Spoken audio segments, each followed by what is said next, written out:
permanent issues of politics is how to engage younger people, and the conference here has backed calls for the voting age to be lowered from the present 18 to 16. Currently the power to alter that voting age lies with Westminster, but the SNP at conference here argues if you can get married, you can join the armed forces, you can pay tax before you're 18, then you should also be entitled to vote.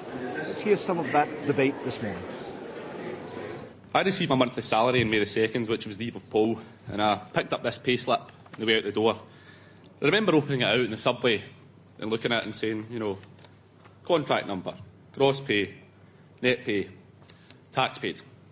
I thought to myself, tax paid to a government which gives young adults no say on entering an illegal war.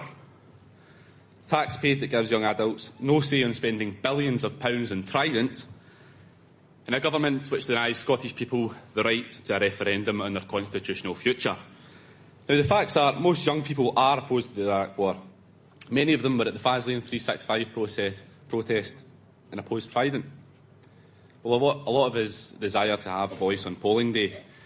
Now, to pick up a 16-year-old's tax on polling day is fine, but it is complete hypocrisy to deny them of a say in politics and deny them to an input in society and how it is shaped when they financially contribute to society. Now, a certain political party take the line that at 16 you aren't mature enough to vote. Are they therefore saying that at 16 you don't have a say in weapons of mass destruction? Your future, the education system in which you are educated, the health service which you'll go if you're sick. Now, delegates, I sit my driving test on Monday coming, and I hope you all wish me well, because I'm going to need it. But when I pass, I do plan to buy myself a car. Will that party in question think that I'm too immature to pay road tax or fuel tax? Now, fellow nationalists, I would like to finish by quoting Scotland's first ever SNP First Minister, who said upon winning Gordon, "There is a wind of change blowing through Scottish politics." Delegates, I hereby call on the UK Government to blow a wind of change through Scottish democracy, equality and fairness by giving our young people the respect and the voice that they deserve in society. I urge them to transfer the legislation in the Scotland Act, which controls local government voting, to the devolved Parliament here in Scotland and continue this new revolution in Scotland. I would urge you to support this resolution and show Scotland's young people that we believe it is imperative that they have a say in this country's democratic process. Thank you. And the delegates applauded that speech and they duly endorsed that call for the voting age to be reduced from 18 to 16. To discuss that, I'm joined now by Eileen Campbell, the youngest MSP, the youngest member of the Scottish Parliament. 27, I believe. 27, yes. Very good, very good. I'll not take offence at you asking my age. Well, it's coming up for roughly half my age, but there we go. These things can't have everything. Thank you very much indeed for joining us. What about the argument that at 16 you're just not quite there in terms of the maturity and the discernment that comes from marking that cross or that 1, 2, 3 on the ballot paper?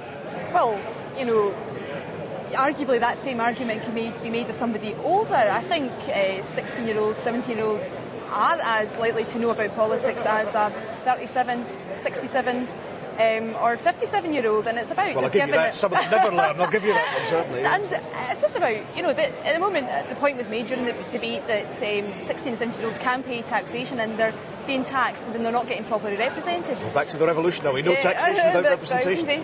It's about giving them a fair voice, a fair representation in politics, and letting them air their views and opinions properly. But are 16-year-olds clamouring to have the vote? It doesn't strike me that there's a tremendous amount of interest at that age. Well, I think the Scottish Youth Parliament did a poll of several thousand young people in Scotland about what they felt, and only 17% of them felt that they shouldn't have the vote or it shouldn't be lowered. So I think that was quite a good poll, a good indication of the way that Scottish young people want the voting age to go. But I mean, isn't turnout relatively bad at the moment? Would you think 16 and 17-year-olds would exercise that right when to be given, or is it more likely that they would join the ranks of those who don't bother voting?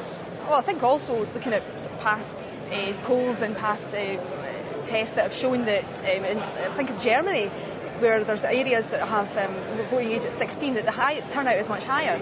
Also, I think it's proven that if you vote at an early age, you are therefore more likely to vote on into your adult life. So I think it would be a good thing if you grasp them then. Do you think, I mean, this question of apathy among young people and frankly among all, I mean, could we tackle this in schools perhaps with I don't know, civics lessons or something like that, or is that done already, or should more be done? Do you believe in that? I think that's getting looked at to be promoting citizenship. I think it's I think there is room for that to be developed in schools. Perhaps it's not to be done in a way that says you must vote or you must vote for a particular party, because given the franchise is about your independent right and your capacity to make your own informed choice, I think it could be built into schools possibly. But and I think if you're getting taught about politics, the political system, then perhaps at that point you are much more informed than many other people who are a bit older. You mentioned it yourself there, but there is always anxiety with this, that it starts becoming propaganda for the political system or even for political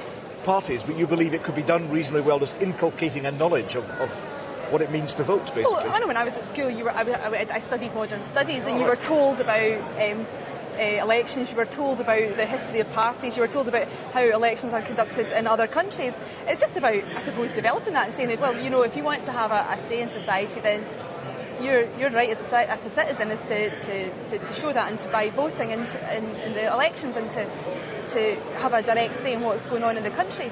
What about the argument that was raised during the debate that this is, of course, a reserved part of Westminster, even for local elections, which are currently run by Holyrood? Well, I think actually Gordon Brown has been looking at this as well for a long time. It may be that it would be better if it came up and it was another power given back to the Scottish Parliament. I think that's been taken on by the recent Gould report as well. But I think if we all want to look at the different parliaments across the UK, if they want to sort of try and re-engage with the youth members, young people in Scotland, then they should look towards getting the right to vote brought down to 16. When did you first become engaged in politics? Was it age 16 or even earlier? 16, yeah. I joined the SNP when I was 16, yes. I was always interested in politics, and a lot of my contemporaries were, and I chose to follow my interest in politics by joining a political party. But there are other ways to become engaged in politics. A lot of young people are involved in peace movements and CND and anti-poverty, climate change. It's not that they're not interested in what's going around them, it's just trying to channel that into ways that can benefit society. Thanks very much indeed for joining us on that question.